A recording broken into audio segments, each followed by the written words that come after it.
గాజువాకలో ఒక్కసారి పోటీ చేస్తే రెండోసారి పోటీ చేసే అవకాశమే లేదు. అభ్యర్థులు ఎవరు ఉండరు, కనుమరుగైపోతున్నారు నాయకులు. మేము గెలిచినా ఓడినా ప్రజలతో మమేకమై గాజువాకలో ఉంటాం. పల్లా శ్రీనివాసరావు మంచిగా ఉంటారు, చాలా మంచి వ్యక్తి, అడిగిన అన్ని చేస్తారు అనేది పబ్లిక్ టాకా, లేకపోతే పల్లా శ్రీనివాసరావు ఒక ముసుగేసుకుని మంచి అనేది దీన్ని మెయింటైన్ చేస్తున్నారా? ప్రజలు ఖచ్చితంగా మనల్ని నాయకుడు ఒక తీరుని గమనిస్తారు. భూములన్నింటినీ ఆక్రమించేశారు, వీళ్ళు భూ కబ్జాలు చేశారు, ఆస్తులు కూడబెట్టుకున్నారు, సామాన్య ప్రజలకు అన్యాయం చేశారనే చాలా ఒక విమర్శ ఉంది. ఆ విమర్శ వచ్చింది. ఆ విమర్శకి ఈ మధ్యన ప్రజలకు కూడా నమ్మకం వచ్చింది, ఏంటంటే ఇది తప్పుడు విమర్శ అని చెప్పి. పల్లా శ్రీనివాసరావుకి ఇప్పుడు గాజువాక నుంచి సీట్ వచ్చే అవకాశం ఉందా? పవన్ కళ్యాణ్ గారు వచ్చి పోటీ చేస్తారంటే ఆయనకి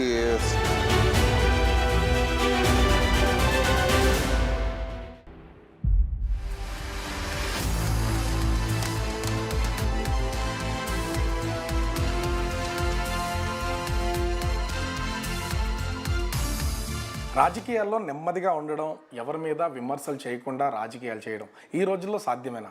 పల్లా శ్రీనివాసరావు గారు ఇక్కడ పోటీ చేస్తున్నారు గాజువాక నుంచి. గాజువాకలో ఒక్కసారి పోటీ చేస్తే రెండోసారి పోటీ చేసే అవకాశమే లేదు. అభ్యర్థులు ఎవరు ఉండరు, కనుమరుగైపోతున్నారు నాయకులు. మరి మీకు మిమ్మల్ని ఏమైనా సెంటిమెంట్ వెంటాడుతుందా? ఎందుకు మీరు పదే పదే గాజువాక నుంచి పోటీ చేస్తున్నారు? అదే అంటే ఆ సెంటిమెంట్ అయితే ఉందండి. రెండోసారి గెలిచే అవకాశం లేదనే సెంటిమెంట్ ఉంది. కానీ మేము గెలిచినా ఓడినా ప్రజలతో మమేకమై గాజువాకలో ఉంటాం కనుక మాకు అధికారం ఉంటే ఖచ్చితంగా అధికారుల దగ్గరికి వెళ్ళి మాట్లాడి త్వరగా పనులు చేయడానికి ఆస్కారం ఉంటుందండి. అధికారం లేకపోతే పోరాటాలు చేయాలి. అంటే మాకు ఎప్పుడు కూడా అందుబాటులో ఉంటాం కనుక ఆ సెంటిమెంట్ పెద్దగా వర్కౌట్ అవుతుందని నేను అనుకుంటున్నాను. ఎందుకు గాజువాక మాత్రమే ఈ సెంటిమెంట్? ఒక్కసారి అంటే గడిచిన 20 సంవత్సరాల్లో చూసుకుంటే ఒకసారి పోటీలో ఉన్న వాళ్ళు రెండోసారి ఎమ్మెల్యేగా గెలవట్లేదు, రాజకీయంలో కూడా వాళ్ళు మనుగడ అనేది కంటిన్యూ కావట్లేదు. మరి మీరు గత 15 సంవత్సరాలుగా కంటిన్యూ చేస్తున్నారు. ఈ లెగసీ ఎలా వచ్చింది అసలు? అంటే ఇదివరకు పోటీ చేసిన వాళ్ళందరూ కూడా ఒక్కసారి గెలిచిన తర్వాత పోటీ చేయలేనటువంటి సందర్భాలు ఉన్నాయండి. ఒకసారి పోటీ చేసి రెండోసారి ఓడిపోయిన తర్వాత కూడా కనుమరుగైపోయిన సందర్భాలు ఉన్నాయి. ఇప్పుడు నేను ఈసారి పోటీ చేస్తే మూడోసారి పోటీ చేసినట్టు అవుతుందండి ఎమ్మెల్యే కింద. అంటే 2014లో పోటీ చేసాం ఎమ్మెల్యే కింద, తర్వాత 2019లో పోటీ చేసాం, ఇప్పుడు 2024లో కూడా పోటీ చేసే అవకాశం మా బాస్ ఇస్తారని ఆస్తూ ఉన్నాం. అంటే మీరు ఈ గాజువాకలో మరోసారి పోటీ చేసి గెలవరు అనే సెంటిమెంట్తో పాటు 2014 గెలిచాం కాబట్టి 24 గెలుస్తాం, ఖచ్చితంగా సీట్ వస్తే అనే ఈ సెంటిమెంట్ కూడా ఏమైనా ఫాలో అవుతున్నారా? ఆ సెంటిమెంట్ ఏం లేదు. కానీ ప్రజలకి గడిచిన 10 సంవత్సరాలుగా మేము అధికారంలో ఉన్నప్పుడు ఎలాగున్నాను, అధికారం లేనప్పుడు ఎలాగున్నాను, అధికారం ఉన్నప్పుడు నా తీరు ఎలాగుంది, అధికారం లేనప్పుడు నా పోరాటం ఎలాగుంది అన్నది ప్రజలందరూ గమనించి ఒక నమ్మకానికి వచ్చారండి. సో ఈరోజు ఆ నమ్మకంతోనే గెలుస్తానని, నాకు సీట్ అవకాశం వస్తే ఖచ్చితంగా గెలుస్తానని నమ్మకం ఉందండి. నాదొక స్ట్రైట్ క్వశ్చన్. అది ఏంటి అంటే పల్లా శ్రీనివాసరావు మంచిగా ఉంటారు, చాలా మంచి వ్యక్తి, అడిగిన అన్ని చేస్తారు అనేది పబ్లిక్ టాకా, లేకపోతే పల్లా శ్రీనివాసరావు ఒక ముసుగేసుకుని మంచి అనేది దీన్ని మెయింటైన్ చేస్తున్నారా? ఏం చెప్తారు దీని? నేను అన్నది ప్రజలు మనకన్నా చాలా తెలివైన వాళ్ళండి. ప్రజలు ఖచ్చితంగా మనల్ని నాయకుడు ఒక తీరుని గమనిస్తారు. నేనైతే త్రికరణ శుద్ధిగా ఏ పని చేసినా చేస్తాను. మీకు ఏమన్నా ఒక టైమింగ్ ఏమైనా సెట్ చేసుకున్నారా ఆఫీస్లో కానీ ఇంట్లో కానీ? ఇలాగా మాకు ఇంకా రెండో వ్యాపకం పెట్టుకోలేదండి. మాకు మొదటి నుంచి కూడా తెల్లవారి నుంచి కూడా ఇదే వ్యాపకం. ఇక్కడ మార్నింగ్ 6 నుంచే 6-7 నుంచి రెడీగా ఉంటాం. అది అప్పటి నుంచి కూడా ఎప్పుడు ఫాదర్ సర్పంచ్ టైం దగ్గర నుంచి కూడా ట్రేడ్ యూనియన్ లీడర్గా ఉన్నప్పటి నుంచి కూడా ఇది అలవాటు అయిపోయింది మాకు. నాకు ఇక్కడికి వచ్చి చూసిన తర్వాత అనిపిస్తుంది, ఏంటంటే మొత్తం ఇన్ని రకాల షీల్డ్స్ ఉన్నాయి. అంటే మీరు పబ్లిక్లో ఉండడం కోసం ఇవన్నీ కండక్ట్ చేస్తున్నావా, లేకపోతే మీకు వచ్చినవా, మీరు ఇచ్చినవా, ఏంటి ఇవన్నీ? అసలు ఇవి మా ఫాదర్కి వచ్చినవి, నాకు వచ్చినవి కూడా ఉన్నాయండి. ఇందులో ఇంకా చాలా ఉన్నాయి స్టోర్ రూమ్లో. ఇది ఎవరు చిన్నవాళ్ళు ఇచ్చినా పెద్దవాళ్ళు ఇచ్చినా సరే ఆ షీల్డ్ని కొంచెం జాగ్రత్తగా ఉంచడం మాకు అలవాటు అండి.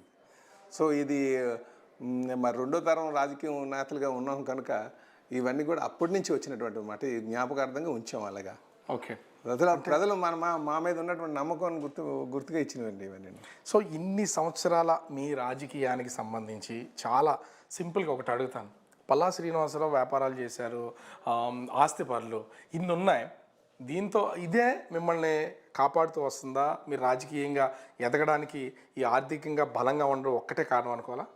కాదండి, ముందు మనం డబ్బులు ఎలాగున్నప్పటికీ కూడా మన సమాధానం, మన తీరు, మన వాళ్ళని రిసీవ్ చేసుకున్నటువంటి పద్ధతి బట్టి మనతో ప్రజలు ఉంటారండి ఎక్కువగా. తర్వాత ఏంటంటే ఆర్థిక స్థిరత్వం ఏం చేస్తుందంటే కొంచెం మనం వచ్చే వాళ్ళకి కాస్త గౌరవం ఇవ్వడానికి అవుతుంది. ఎందుకంటే ప్రజలు ఉంటారంటే ఇలా గుడి కట్టాలని వస్తారు, లేకపోతే కష్టమని వస్తారు. ఇవన్నీ మన దగ్గర కొంచెం ఆర్థిక స్థిరత ఉంటే వాళ్ళకి కొంచెం హెల్ప్ చేయడానికి ఆస్కారం ఉంటుంది అనమాట. పల్లా శ్రీనివాసరావు గెలుపుకి యాదవ సామాజిక వర్గం గాజువాకలో అత్యంత బలమైనటువంటి సామాజిక వర్గం. ఈ సామాజిక వర్గం వల్ల మాత్రమే నెగ్గుకు రాగలుగుతున్నాడు. ఈయన పోటీలో ఎలాంటి ఇబ్బంది లేదు అనేది ఉంది. అంటే మీ ఓటింగ్ ఎంత ఉంది? మీ బలం యాదవ సామాజిక వర్గం ఒకటేనా? అంటే ఇక్కడ యాదవ్ సామాజిక వర్గం ఉన్నటువంటి వాస్తవం అండి అది. కానీ ఎప్పుడు కూడా సీట్లు కూడా కొంచెం సామాజిక వర్గాల మీద కేటాయించడానికి ఆస్కారం ఉంటుంది. అంటే ఎన్నికలు ఎప్పుడు వచ్చినా గెలిచినా మీ మీద ఒక విమర్శ ఉంది. అంటే ఇలాంటివి అడిగితే ఏమంటారు అనేది. పల్లా శ్రీనివాసరావు ఫ్యామిలీ ఎప్పటి నుంచో కూడా భూములన్నింటినీ ఆక్రమించేశారు, వీళ్ళు భూ కబ్జాలు చేశారు, ఆస్తులు కూడబెట్టుకున్నారు, సామాన్య ప్రజలకు అన్యాయం చేశారనేది చాలా ఒక విమర్శ ఉంది. అంటే ఎప్పటి నుంచో మీరు ఇప్పుడు మీ సెకండ్ జనరేషన్ దీన్ని ఒప్పుకుంటారా పల్లా శ్రీనివాసరావు? కదా, నేను ఇదివరకు నేను చేయలేదన్నా నమ్మే పరిస్థితిలో లేదండి. కానీ ఇప్పుడు జగన్మోహన్ రెడ్డి గారు వచ్చిన తర్వాత వాళ్ళ మొత్తం అంతా కూడా ఎతికారు, అంతా కూడా వెరిఫై చేసుకొని ఎంతవరకు ఇది వాస్తవాన్ని చూసి చతికిలు పడిపోయి వెళ్ళిపోయారు అనమాట. ఆ పని చేస్తే ఎంఆర్ఓ కూడా ఒక 6 నెలలు జైలుకి వెళ్ళిపోయారు. అంటే ఇది ఒక విమర్శ ఉంది. అంటే ఎందుకు ఆ విమర్శ ఉంది అంటే అది మీ నుంచేనా, మీ ఫాదర్ టైంలో నుంచి ఉందా? ఎందుకు భూ కబ్జాలు ఎవరికి లేనంత భూములను కబ్జా చేశారనేది ఒకానొక టైంలో ఇళ్ల స్థలాలు కూడా పంచినటువంటి ఫ్యామిలీ ఈవేళ భూ కబ్జాలు చేయాల్సినటువంటి పొజిషన్ ఎందుకుంది? ఆ విమర్శ ఎందుకుంది? చేయకుండానే విమర్శ వస్తుందా? చేయలేదు, చేసింది అనేది ఏం లేదండి ఇక్కడ. కాకపోతే మరి ఆ విమర్శ వచ్చింది. ఆ విమర్శకి ఈ మధ్యన ప్రజలకు కూడా నమ్మకం వచ్చింది ఏంటంటే ఇది తప్పుడు విమర్శ అని చెప్పేసి. ఎందుకంటే జగన్మోహన్ రెడ్డి గారు వచ్చిన తర్వాత మొత్తం సైట్లన్నీ కూడా వెరిఫై చేసిన తర్వాత జనరల్గా రాజకీయంగా కొంతమంది విమర్శ చేస్తే ఆ విమర్శ కొంతమంది పట్టుకెళ్తారు. రాజకీయ విమర్శ కింద అది వాస్తవంగా మాత్రం అది కాదు. ఎందుకంటే మీరు ఒకసారి వచ్చి గాజోక్లో కనుక్కున్నారండి, ఎక్కడ కబ్జా చేశారంటే చూపించాలి కదా. ఆ కబ్జాలు ఏం కనిపించవు. కాకపోతే రాజకీయ విమర్శ మాత్రం అలాగ ఉంది. కానీ పల్లా శ్రీనివాసరావు గారు ఎప్పుడు ఎన్నికలకు వచ్చినా 2014లో ఎలాంటి ఇబ్బంది లేదు. కానీ 2019 ఎన్నికలకు వచ్చేసరికి పవన్ కళ్యాణ్ విషయంలో పవన్ కళ్యాణ్ లాంటి ఒక వ్యక్తి ఇక్కడ పార్టీ అధ్యక్షుడు పోటీ చేస్తుంటే అతను గెలవకూడదు, లోకల్గా ఉన్నాం కాబట్టి ఖచ్చితంగా మనం గెలవనప్పుడు ఆపోజిట్ పార్టీకైనా సహకరించాలి అని మీరు నాగిరెడ్డి కుటుంబానికి ఆయన అభ్యర్థిత్వానికి మీరు సహకరించి ఓట్లన్నీ అటు వెళ్ళేలాగా చేసి ఆయన పరోక్షంగా గెలవడానికి మీరే ఒక కారణం అనేది చాలా పెద్దగా ఇక్కడ జరుగుతున్నటువంటి చర్చ. దీన్ని అంగీకరిస్తారా? లేదండి, అలాగే లేదు. నేను అది ఆ విమర్శ వచ్చినప్పుడు చాలా బాధ అనిపిస్తుంది. నేను చెప్పాను కదండి, నేను త్రికరణ శుద్ధిగానే చేస్తాను ఏం చేసినా సరే. నేను వారికి హెల్ప్ చేయడం కానీ లేకపోతే వాళ్ళకి ఓట్లు వేయండి అని నేను ఏ రోజు కూడా చెప్పలేదు. అసలు నాకు ఆ ఆలోచన లేదు ఆ రోజులో. కాకపోతే ఇప్పుడు ఆ విమర్శ వింటుంటే చాలా బాధ అనిపిస్తుంది అలాగని. కానీ నేను చెప్పాను కదా, నేను ఎప్పుడు కూడా నేను గెలవాలనే నా తాపత్రయం ఉంటుంది, కానీ ఇంకోళ్ళు గెలిస్తే నాకేం లాభం. కానీ ఇక్కడ మీరు ఎన్నికల్లోకి 2019 ఎన్నికల్లో ఏ ప్రచారంలో చూసినా పవన్ కళ్యాణ్ గెలిస్తే ఆయన గుమ్మం ఎక్కడానికి మీకు అవకాశమే లేదు, కేవలం నేనైతే లోకల్గా ఉన్నాను, నన్ను గెలిపిస్తే మీకు అవకాశం ఉంటుంది, ఇలా మీరు మీ రాజకీయ ప్రసంగాల్లోనూ ఎన్నో స్టేజ్ల మీద చెప్పినటువంటి పొజిషన్ అయితే ఉంది. ఇదే దీని వల్లనే మీరు నాగిరెడ్డి ఫ్యామిలీకి గెలిస్తే మనమే ఉండాలి, బయట వ్యక్తులు రానివ్వకూడదు అనే ధోరణిలోనే వ్యవహరించారనేది తీవ్రమైన విమర్శ. అంటే జనరల్గా ఒక పెద్ద నాయకుడి మీద మనం విమర్శ చేసేటప్పుడు, అంటే ఆయన మీద పొలిటికల్గా మనం క్యాన్వాసింగ్ చేసేటప్పుడు నేను అదే అనగలను కదండి. పవన్ కళ్యాణ్ గారి ఇంటికి ఎవరు వెళ్ళగలరు? ఆయన పెద్ద నాయకుడు, పెద్ద ఆయనకి నా ఇంటికైతే మీ మధ్యనే ఉంటాను, నాకు అందుబాటులో ఉంటాను, నా గుమ్మం మీరు ఎక్కొచ్చని నేను క్యాన్వాసింగ్ చేస్తున్నాను. కానీ నా వెనకాల వీళ్ళేం చేసేవారంటే అదిగో సీన్ వచ్చి స్థానికునికి వేసేయమన్నారు, వాళ్ళ బాస్ వచ్చి పవన్ కళ్యాణ్కి వేసేయమని చెప్పారు, వాళ్ళ బాస్ ఇక్కడికి రారు అని ఇలాగా ఆయన ప్రచారం చేసుకొచ్చారు. సో ఆ ప్రచారం నిజంగా ఇప్పటికీ చాలా ఇబ్బంది పడేటటువంటి పరిస్థితే ఉంది. ఎందుకంటే నేను చేయని దానికి నా మీద నిందపడుతుందని. ఈ కబ్జాలు ఎలా చేస్తామన్నారు, అదేవిధంగా ఈ విమర్శ కూడా. మీరు ఎట్లాంటి తప్పు చేయనప్పుడు ఎలాంటి ఆధారం లేదని మీరు చెప్తున్నారు, ఆధారాలు లేకుండానే మీ మీద మీ బిల్డింగ్లు బద్దలు కొట్టేంత పొజిషన్ అయితే ఉందనుకోవాలా? కాదండి, వాళ్ళు మరి అర్ధరాత్రి వచ్చే కొట్టారు కదా. అర్ధరాత్రి ఎందుకు కొట్టారు? ఆధారాలు కాదు, మూర్ఖత్వం నడుస్తుంది వాళ్ళకి అంతే. పల్లా శ్రీనివాసరావు కూడా వైసీపీలోకి వెళ్ళడానికి ముమ్మర ప్రయత్నాలు చేశారు, అది కుదరకే ఇంకా టీడీపీలో కొనసాగుతున్నారు అనేది మీ మీద ఉన్నటువంటి ఒక విమర్శ. అది అందులో వాస్తవం లేదు, అందులో అలాగే ఆ ప్రయత్నం లేవు. ఉమ్. నాకు అందులోకి వెళ్ళాలని ఏ రోజు అనుకోలే. నేను అనుకుంది ఏంటంటే, నేను ఎప్పుడైనా ఎవరైనా లీడర్ వెనకాల ఫాలో అయ్యానంటే ఆ లీడర్ యొక్క పాలనా దక్షత ఏంటి, ఆయనకి ఏ విధంగా ఆయన కెపాసిటీ ఉంది అన్నది ఆలోచిస్తాను తప్ప నేను ఎవరు వెనకాల ఫాలో అయిపోయేటువంటి మనస్తత్వం లేదు. నాకు చంద్రబాబు నాయుడు గారి యొక్క పాలన నచ్చింది, ఆయన యొక్క తీరు నచ్చింది, ఆయన యొక్క నాలెడ్జ్ నచ్చింది, ఆయనకున్నటువంటి రాష్ట్రం పైన అవగాహన నచ్చి ఉన్నాను తప్ప ఎవరు వాళ్ళు పిలిస్తే అక్కడికి వెళ్ళిపోవడానికి అయితే సిద్ధంగా లేవు. 2019 ఎన్నికలు ఎంత టఫ్గా ఉన్నాయో 2024 ఎన్నికలు అంతే టఫ్గా కనిపిస్తూ ఉన్నాయి. పల్లా శ్రీనివాసరావుకి ఇప్పుడు గాజువాక నుంచి సీట్ వచ్చే అవకాశం ఉందా? మీ అధిష్టానం నుంచి మీకు ఏమన్నా హామీ ఉందా? ఎందుకంటే ఇప్పుడు 2 పార్టీలు, గతంలో పవన్ కళ్యాణ్ ఇక్కడ నుంచే పోటీ చేశారు, ఓటమి చెందడం జరిగింది. ఈసారి కూడా పవన్ కళ్యాణ్ వస్తారని లేదా వాళ్ళ అభ్యర్థికే సీట్ ఇస్తారనేది చాలా జోరుగా జరుగుతున్నటువంటి ప్రచారం. ఈ నేపథ్యంలో పల్లా శ్రీనివాసరావు ఇక్కడ నుంచి పోటీ చేయడానికి అవకాశం ఉందా లేదా? కానీ పవన్ కళ్యాణ్ గారు వచ్చి పోటీ చేస్తారంటే ఆయనకి 2 చేతులతో స్వాగతం పలుకుతాం రమ్మని చెప్పేసి. ఎందుకంటే ఒక నింద లాస్ట్ టైం వేశారు కనుక ఈరోజు మేమేమంటున్నాం, మీకు పల్లకలో పెట్టి గెలిచి పంపిస్తామని. అంటే ఒకవేళ జనసేన పార్టీకి సీట్ ఇస్తే పల్లా శ్రీనివాసరావు దీని మీద ఎట్లాంటి కాంట్రవర్సీ చేసే పరిస్థితి అయితే లేదు. కాదు, జనసేన వేరు, పవన్ కళ్యాణ్ గారు. నేను అనేది జనసేనకి ఇస్తే నాకంత అవగాహన ఉన్నటువంటి నాయకత్వం అక్కడ ఎక్కడ లేదంటాను. పల్లా శ్రీనివాసరావు పేరు చెప్తే విశాఖ ఎంపీగా పోటీలో దింపాలి, పబ్లిక్లో నుంచి కూడా చాలా ఒత్తిడి కూడా ఉన్నటువంటి పొజిషన్. ఎందుకు పల్లా శ్రీనివాసరావు ఎంపీ క్యాండిడేట్గా ఆలోచనే చేయట్లేదు, కేవలం ఎమ్మెల్యేగా మాత్రం ఎందుకు?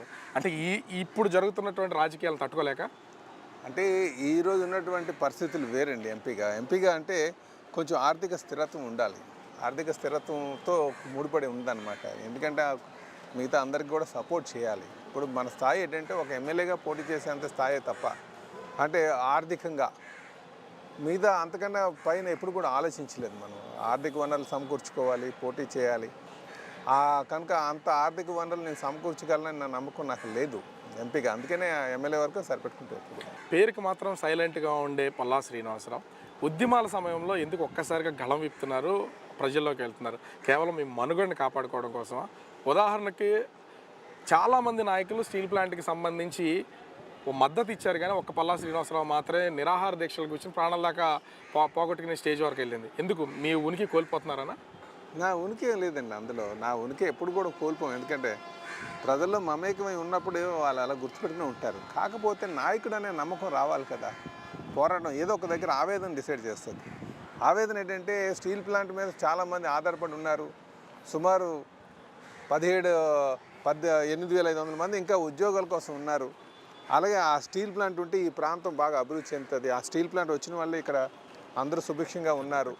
ఈ స్టీల్ ప్లాంట్ని ప్రైవేట్ పరం చేయడం అంటే ఆ పక్కన ఉన్నటువంటి జింకు అలాగే ప్రైవేట్ పరం చేసి మూసారు. రేపు స్టీల్ ప్లాంట్ కూడా ప్రైవేట్ పరం చేసి మూసిరని నమ్మకం ఏంటి? నమ్మకం ఎక్కడ ఉంది? కానీ ఇప్పటికీ కూడా అటు కేంద్ర ప్రభుత్వం నుంచి ఏ విధమైనటువంటి సమాచారం లేదు. కేవలం ఎన్నికలను దృష్టిలో పెట్టుకుని మాత్రమే ఈ స్టీల్ ప్లాంట్ని ప్రస్తుతానికి తాత్కాలికంగా ఆపినటువంటి పరిస్థితి ఉంది. కానీ సెయిల్లో కలపమని అడుగుతున్నా కేంద్రం నుంచి ఏ విధమైనటువంటి స్పందన లేదు. కానీ మరి ఈ ఉద్యమాన్ని కంటిన్యూ చేస్తారా? ఏ విధంగా రానున్న ఎన్నికల్లో మీ నియోజకవర్గ పరిధిలోనే ఎక్కువ ఉన్నటువంటి స్టీల్ ప్లాంట్ ఉద్యోగులకు ఎలాంటి భరోసా ఇస్తారు? మేము ఒకటి ఈ ప్రభుత్వం మీద, ఇప్పుడున్న జగన్మోహన్ రెడ్డి గారి ప్రభుత్వం మీద ప్రజలకు నమ్మకం లేదండి. జనరల్గా మీకు బీజేపీ కేంద్రంలో ఏ పార్టీ ఉన్నాయండి, వాళ్ళు చాలాసార్లు ప్రపోజల్ తెస్తుంటారు ఇది ప్రైవేటైజ్ చేయాలని. కానీ స్టేట్ గవర్నమెంట్ పాత్ర చాలా కీలకంగా ఉంటుంది. స్టేట్ గవర్నమెంట్ కన్సెంట్ ఉంటేనే అవి చేయడానికి ఆస్కారం ఉంటుంది. ఇక్కడ ఇంత జోరుగా ఎందుకు ప్రచారం సాగుతుందంటే జగన్మోహన్ రెడ్డి గారికి ప్రైవేటైజ్ చేయనని చెప్తున్నారు. పక్కనే ఉన్న గంగవరం ఓట్లో ఉన్నటువంటి ప్రైవేట్ వాటా అంటే రాష్ట్ర ప్రభుత్వం వాటా అమ్ముతున్నారు. సరే, 2 కాన్ఫ్లిక్టింగ్ ద బిహేవియర్. సో కనుక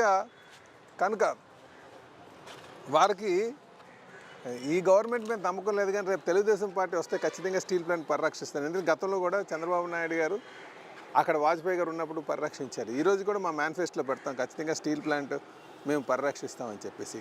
స్టీల్ ప్లాంట్ ఈ ప్రైవేటీకరణ అనే దాన్ని ఆపడం అనేది అసలు సాధ్యమేనా? ముమ్మాటికి సాధ్యం. ఎలా చెప్పగలరంటే ఇది జస్ట్ స్టేట్ గవర్నమెంట్ కన్సెంట్ కావాలి. స్టేట్ గవర్నమెంట్ కన్సెంట్ ఇవ్వకపోతే ఎందుకు వెళ్తారు? ఎవరు కొంటారు? బయటకు వచ్చి ప్రైవేట్ వచ్చి కొనాలనుకోండి, స్టేట్ గవర్నమెంట్ కన్సెంట్ లేకుండా కొంటాడా? రేపు స్టేట్ గవర్నమెంట్ సపోర్ట్ లేకుండా కొంటారా? ఇది ఫస్ట్ పాయింట్ మనం గమనించాలి. అందుకే వాళ్ళు ఏం చేస్తున్నారంటే దానికి ఆర్థికంగా ఇబ్బందులు పెడుతూ మూయడానికి ప్రయత్నాలు చేస్తున్నారు. ఎంవి సత్యనారాయణ సొంత ఆస్తుల మీద మాత్రమే అంటే ముమ్మాటికి అదే కనిపిస్తుంది కదా. బిల్డర్ కింద ఆయన ఎంపీ కింద అడ్వర్టైజ్మెంట్ చేసుకుంటున్నారు కదా, అదే తప్పు. అసలు అడ్వర్టైజ్మెంట్ చేసుకోవడానికే లేదు. మీరు ఒకటి గుర్తుంచుకోండి, నాయకులందరూ ఏంటంటే గెలిచిన తర్వాత ఆర్థిక స్థిరత్వం వైపు ఆలోచించకూడదు, ప్రజా జీవితాల కోసం ఆలోచించాలి. ఎప్పటి నుంచో ఒక సమస్య వెంటాడుతూనే ఉంది విశాఖ ప్రజలకు సంబంధించి. రాకపోకల విషయంలో ఇక్కడ టోల్ గేట్ అనేది ఎప్పుడో ఎత్తేసి దాన్ని అక్కడి నుంచి తీసేశారు. కానీ మళ్ళీ టోల్ గేట్ని ఈ గవర్నమెంట్లోకి వచ్చిన తర్వాత మళ్ళీ దాన్ని open మంత్రులు చేయడం. తీసుకొని పెట్టించారు. ఎందుకు దాని మీద పోరాటం చేస్తున్నట్టు గతంలో మీ టైంలోనే దాని మీద ఒక జీవో కూడా తీసుకొచ్చినట్టు ఉంది. ఇదిగో కాదు, కోర్ట్ డైరెక్షన్. మేము కోర్ట్ డైరెక్షన్తో తీసుకొచ్చి వాళ్ళని తీస్తాం. వీళ్ళు మళ్ళీ మంత్రులు తీసుకొని పెట్టించారు. నేను కోర్టు నుంచి ఏ డైరెక్షన్ తెచ్చామండి, ఈ రోడ్డు అంతా కూడా గడిచిన 20 సంవత్సరాలు, గడిచిన 15 సంవత్సరాలుగా జీవీఎంసీ ఫండ్ పెడుతూ డెవలప్మెంట్ అవుతుంది. జీవీఎంసీ ఫండ్ డెవలప్మెంట్, దాని ఫండ్స్తో డెవలప్మెంట్ చేస్తున్నప్పుడు టోల్ నేషనల్ హైవే ఎందుకు కడుతుందని చెప్పేసి ఈ ఆంధ్రప్రదేశ్ హైకోర్టు ఫస్ట్ జడ్జిమెంట్ ఇచ్చింది. మేము వేసిన కౌంటర్లో bar association, Gajuwaka bar association తరపున వేసి ఏమన్నాం, ఈ డెవలప్మెంట్, ఈ రోడ్ అంతా కూడా this development is been taken by GVMC.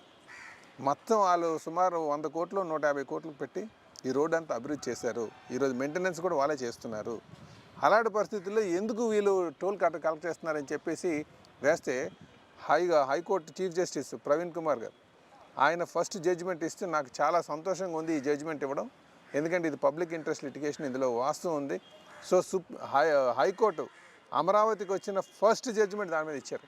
Sharmila ప్రత్యక్ష రాజకీయాల్లోకి రావడం, ఒకప్పుడు మీరు కూడా కాంగ్రెస్ కుటుంబం నుంచి బయటకు వచ్చినటువంటి వ్యక్తే, కాంగ్రెస్ పార్టీలో పనిచేసినటువంటి వ్యక్తి మీ తండ్రి దగ్గర నుంచి కూడా. సో ఈవేళ వైఎస్ షర్మిల కాంగ్రెస్ పార్టీ నుంచి వచ్చి ప్రచారంలోకి వెళ్తే మీ పార్టీకి నష్టమా, వైసీపీకి జగన్మోహన్ రెడ్డికి నష్టమా? ఏం చెప్తారు దీని మీద? నేను షర్మిల గారు వచ్చారంటే ఇప్పుడు వైసీపీ ఓటు అంతా కూడా కాంగ్రెస్ ఓటుకు సంబంధించినటువంటి ఓటేనండి.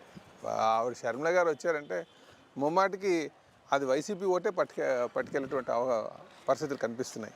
మాకు సీట్లు కావాలి, పల్లా శ్రీనివాసరావుకి ఇవ్వద్దు అనేది కొంతమంది కార్పొరేటర్లు కూడా, మీరు గెలిపించినటువంటి కార్పొరేటర్లు మీకు వ్యతిరేకంగా పనిచేస్తున్నారు. ఇది మీకు ఇబ్బందికర వాతావరణంగా లేదా మీ నియోజకవర్గం? అదే అండి, కొంతమంది కార్పొరేటర్లు అంటే ఒక 2 కార్పొరేటర్లు పార్టీ మారిపోయారు కదా, పార్టీ మారిపోయిన ఉన్నారు. వీళ్ళు రాజకీయ వ్యభిచారులు, అది గుర్తుంచుకోవాలి మీరు.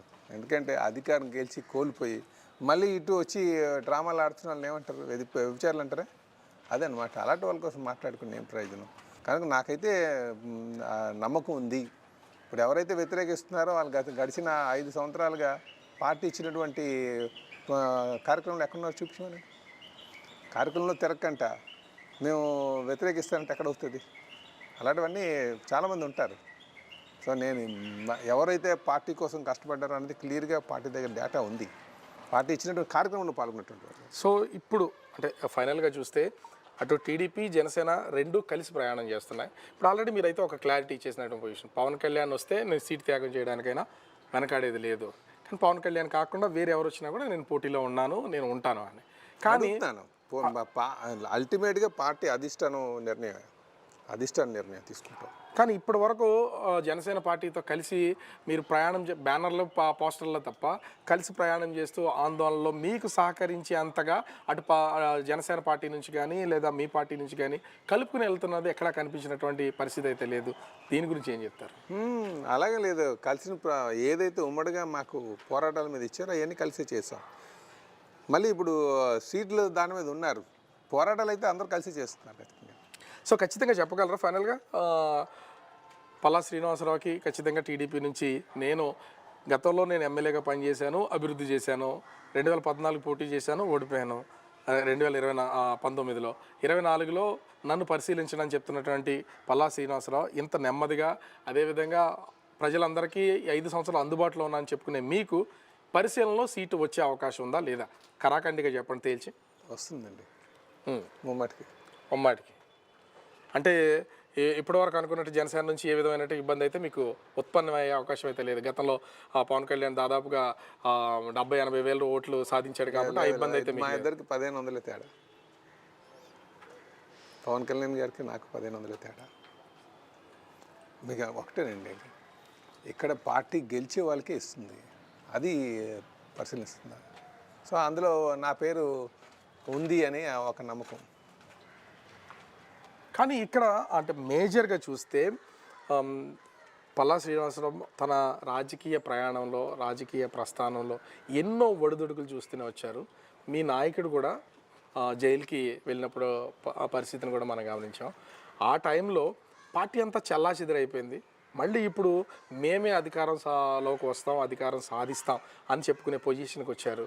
అంటే చంద్రబాబు అరెస్ట్ అనేది మీకు కలిసి వచ్చిందా, లేకపోతే మీ ప్రత్యర్థి అధికార పార్టీకి మైనస్గా మారిందా? ఏం చెప్తారు ఓవరాల్గా? అంటే ఒక అన్యాయాన్ని ప్రజలు తట్టుకోలేరండి ఎప్పుడు కూడా. చంద్రబాబు నాయుడు గారిని అక్రమ అరెస్ట్ అని ప్రజలందరూ భావిస్తున్నారు. అందుకే ఈ ఒక దుర్మార్గపు పాలన చేస్తుంది జగన్మోహన్ రెడ్డి గారికి బుద్ధి చెప్పాలన్న ఆలోచనలో ప్రజలు ఉన్నట్టుగా మాకు అనిపిస్తుందండి. ఎందుకంటే అధికారం అనేది ఎప్పుడు కూడా ప్రతిపక్ష నేతల్ని అణగవేయడానికి కాదు, అధికారం అనేది అభివృద్ధి చేయడానికి. గడిచిన 5 సంవత్సరాలుగా ప్రతిపక్ష నేతలందరినీ కూడా అరెస్ట్ చేస్తూ అభివృద్ధి ఎక్కడా చేయలేనటువంటి వాడికి మళ్ళీ ఎందుకు వేస్తారు? నువ్వు జగన్మోహన్ రెడ్డి వారికి వేయరు. ఎందుకు వేయరు అంటున్నారంటే అది మీరు ఎక్కడ అభివృద్ధి చూపించండి. ఇండస్ట్రియల్ డెవలప్మెంట్ ఉందా, ఎంప్లాయ్మెంట్ జనరేషన్ ఉందా, లేకపోతే రోడ్లు ఏమైనా ఇన్ఫ్రాస్ట్రక్చర్ డెవలప్మెంట్ ఉందా, పోనీ అలాగని చెప్పి ఆర్థిక వనరులు ఏమైనా సమకూర్చారా, పోనీ ఏమైనా క్యాపిటల్ కట్టారా, లేకపోతే ఇరిగేషన్ ప్రాజెక్టులు ఏమైనా చేశారా? కేవలం వెల్ఫేర్ అనుకొని అప్పు చేసి డబ్బులు పంచుతున్నారు కదా. ఈరోజు రాష్ట్రం అప్పు ఎంతవరకు వచ్చింది? 11 లక్షల కోట్లు వచ్చి అప్పు తీసినట్టు. రాష్ట్ర అప్పు గురించి మాట్లాడుతున్నటువంటి పల్లా శ్రీనివాసరావు గారు, ఈ రాజధాని తరలింపు, విశాఖే పరిపాలనా రాజధాని, మరి ఇప్పటి వరకు అది ఏమీ లేదు కదా, దానికి సంబంధించి ఏమంటారు? అదే అంటున్నాను, రాజధాని వాళ్ళు ఒక రాజధాని కట్టలేదు, 3 రాజధానులు అంటున్నారు. ఏం పరిపాలన అండి అది? సరిపోతుంది కదా అది? దాని ఒకటే సమాధానం. అసలు రాజధాని ఎక్కడ అంటే చెప్పులేనటువంటి పరిస్థితి. విశాఖపట్నం రాజధాని అన్నారు, అందరినీ ఆశల పల్లకలో కూర్చోబెట్టారు. ఆ తర్వాత చూస్తే ఫుల్గా దోపిడీ చేసుకెళ్లారు. వైజాగ్ అంతా దోపిడీ చేస్తారు. ఇంకేముంది అంటే? దోపిడీ చేశారంటే ఏ రకమైన దోపిడీ చేశారనుకోవచ్చు, ఎవరు చేశారనుకోవచ్చు? ఇదే విజయసాయి రెడ్డిని పెట్టుకున్నాక జగన్మోహన్ రెడ్డి చేయించింది. ఈరోజు దసపల్ల భూములు ఎవరికి ఉన్నాయి? విజయసాయి రెడ్డే కదా. విజయసాయి రెడ్డి జగన్ గారి పార్ట్నరే కదా. అలాగే సిబిసిఎన్సి ఉంది. సిబిసిఎన్సికి వాళ్ళు టీడీఆర్లు స్కామ్ ఎక్కడి నుంచి వచ్చింది? అది చర్చ్ స్థలం కదా. అది సిబిసిఎన్సి చర్చ్ స్థలం. దానికి గవర్నమెంట్కి లాభం లేకుండా, జగన్మోహన్ రెడ్డి గారికి విజయసాయి రెడ్డికి లాభం లేకుండా అక్కడ ప్లాన్ ఎప్పుడు అవుతుందా? ఆ టీడీఆర్లు మాస్టర్ ప్లాన్లో రోడ్లు పెట్టి, విఎంఆర్డిఏ మాస్టర్ ప్లాన్ 2021-2041 ఆ మాస్టర్ ప్లాన్ ఏదైతే మనం రివైజ్ చేశారో దాంట్లో వీళ్ళకి అనుకూలంగా ఉండేటట్టుగా టీడీఆర్లు దొరికేటట్టుగా మాస్టర్ ప్లాన్లు ప్రపోజ్ చేసి టీడీఆర్లు కొట్టేశారు. సిబిసిఎన్సీ క్లాసికల్ ఎగ్జాంపుల్, 60 కోట్లు కొట్టారు. అలాగే హైగ్రేవా ఉంది, ఎన్సీసీ ఉంది, అలాగే రేడియన్స్ ఉంది. ఇవన్నీ ఎక్కడి నుంచి వచ్చినాయి?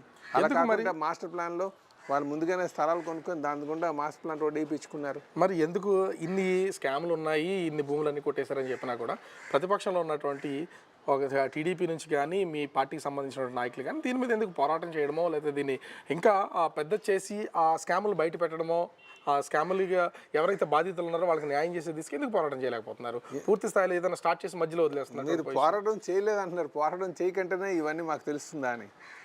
వీటిని తెలుసుకున్న తర్వాతే పోరాటం చేసి దాని మీద కేసులు వేసి ఈరోజు మీకు వైజాగ్లో ఉన్నటువంటి అన్ని గవర్నమెంట్ బిల్లు తనఖా పెట్టేస్తే దాని మీద స్టే తెచ్చి ఆపింది ఎవరండి? తెలుగుదేశం పార్టీ ఆపింది. ఇది దసపల్ల మీద కేసు ఫైల్ చేసాం.